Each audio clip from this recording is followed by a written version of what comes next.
10 seconds.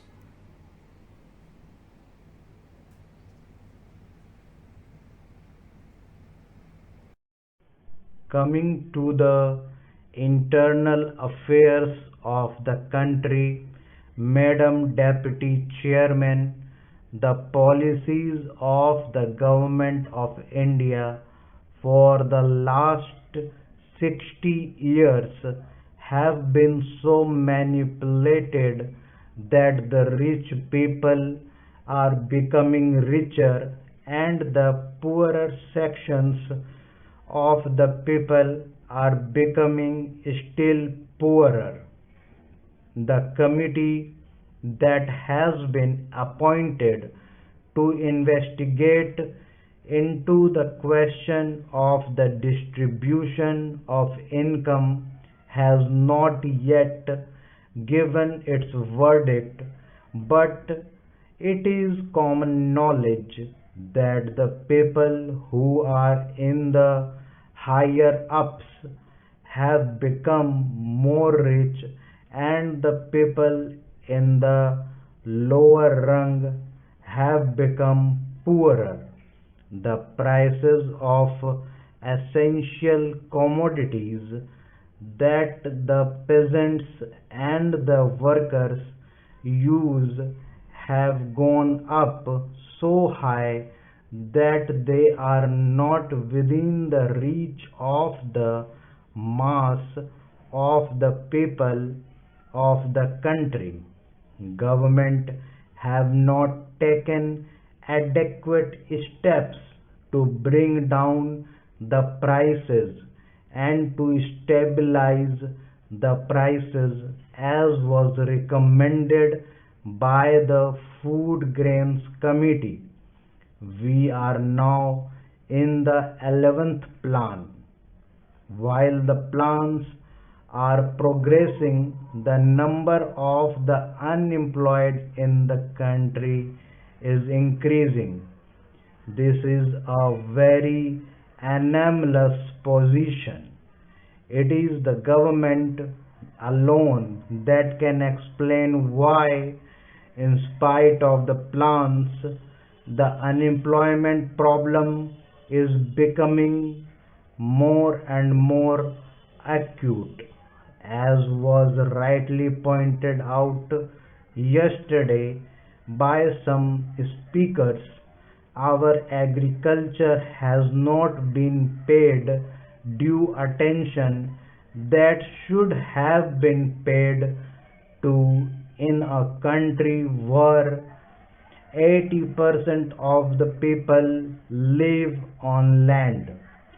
Some 3 or 4 years back, when Mr. Ajit Prasad Jain was the Food and Agricultural Minister, he was made to resign under shady circumstances as one who had proved not capable of solving the food problem in the country.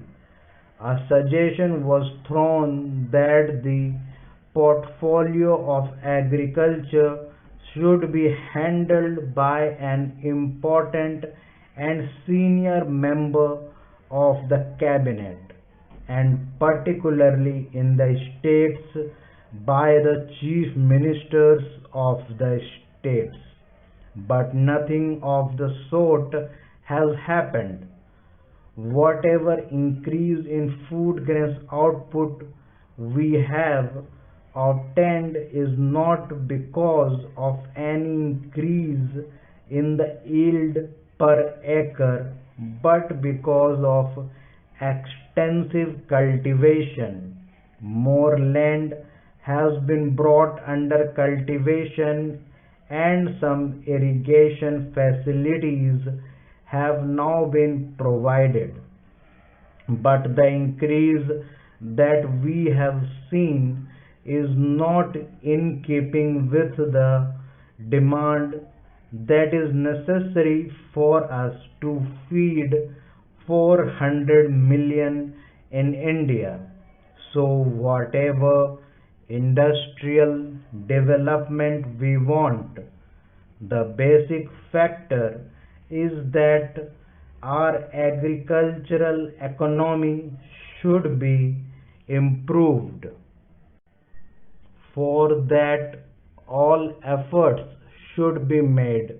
More fertilizers should be used, and new methods of cultivation should be employed for growing more food crops and for growing other cash crops. In a review that was published by the Planning Commission itself, they have pointed out that there is acute shortage of power in more than 50% of the states in India. We have accepted a planned economy. We have completed 10 plans and we are now in the 11th plan. I do not know why the Planning Commission or the planners concerned did not foresee this shortage of power in most of the states in India, and why they did not plan generation of more power so that people will not accuse the state governments or the Planning Commission that they did not work out the plans properly in order to have more industries and to have more food grains produced through lift irrigation. In most of the states in Andhra, in West Bengal, in Bihar, in Karnataka, there is power shortage. Whatever power is available now is being rationed.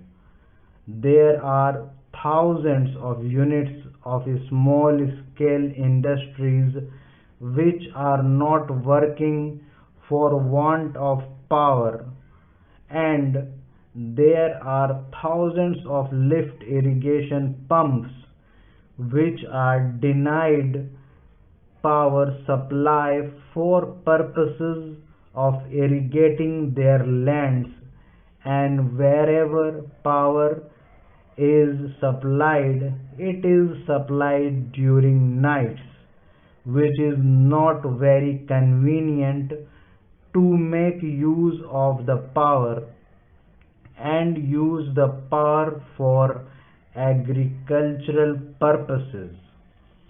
The finance minister, in the statement that he made in the Lok Sabha and which was placed before us, has stated that it was assessed that for the successful implementation of the plan, even after taking every possible measure for the development of our exports, which clearly must be given the highest priority, we would need external assistance of the order of rupees 2,600 crores, and we have, however, been less successful in obtaining and utilizing